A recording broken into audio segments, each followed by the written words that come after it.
Nice.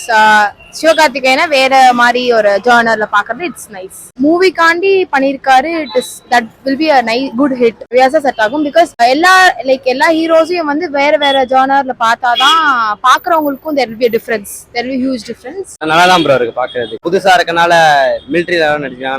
நல்லா இதான் அஜித் விஜய்க்கு அப்புறம் மேபி சிவகார்த்திகேயன் நல்லா இது பண்ணலாம். பெர்ஃபார்மன்ஸ் நல்லா கொடுத்திருக்காங்க. நாங்க நேற்று தான் இதுல பார்த்தோம், இன்ஸ்டால பார்த்தோம். ஜிம் இந்த ஒர்க் அவுட் பண்றது எல்லாமே இந்த படத்துக்கோசரம் பாடி ரெடி பண்ணிருக்காங்கன்னு நினைக்கிறோம். நல்லா இருக்கு, லுக் நல்லா இருக்கு ப்ரோ பாக்குறதுக்கு. ஆனா ஃபர்ஸ்ட் காஸ்டியூம்ல நல்லா இருக்கு. இருந்தது நல்லா தான் செட் ஆகும் தான் ப்ரோ. நல்லா இருக்கு நான் பாக்குறது. காஸ்டியூம் போலீஸ்ல நடிச்சு நான் காக்கி சட்டையில இது மிலிட்டரி கெட்டப் இந்த நல்லா இருக்கு ப்ரோ. இப்பதான் அவர் நல்லா அது ஐலாண்ட் மூவிலேயே நல்லா இது பண்ணியிருந்தாங்க. பெர்ஃபார்மன்ஸ்லாம் இதுல கொஞ்சம் நல்லா இருக்கு ப்ரோ. அதான் அஜித் விஜய்க்கு அப்புறம் வரலாம் ப்ரோ. அவர் இதுக்காக நிறைய எஃபர்ட் போட்டிருப்பாருன்னு நினைக்கிறேன். இந்த மாதிரி டொமைன்ல அதுக்கு முன்னாடி நடிச்சது இல்ல அவரு.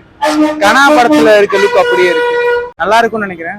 எனக்கு வந்து அவர் காமெடியானா தான் பிடிக்கும். இப்போ ஆக்ஷன் மூவில பாத்திருக்கேன், எப்படி இருக்கும்னு தெரியல, போய் பார்த்தா தான் தெரியும். இப்பதான் பார்த்தேன், ரொம்ப நல்லா இருக்கு. ஆனா இப்ப சிவகார்த்திகேயன் கூட இப்ப புதுசா உடம்பெல்லாம் ஏத்தி நல்லா பண்ணியிருந்தாரு. இது வந்து கொஞ்சம் ஆர்மி கதை மாதிரி இருக்கு. படம் நல்லா போகும்னு நினைக்கிறேன். நல்லாதான் இருக்கு. இவர் இப்ப புதுசா இப்ப நிறைய இது இப்ப அயலான்லாம் எடுத்தாரு, நல்லா பண்ணியிருந்தாரு. அது கூட ஒரு வழக்கு இருந்துச்சு. இப்ப இந்த மிலிட்ரி இதுல எல்லாம் நல்லா பண்ணியிருப்பாருன்னு நினைக்கிறேன்.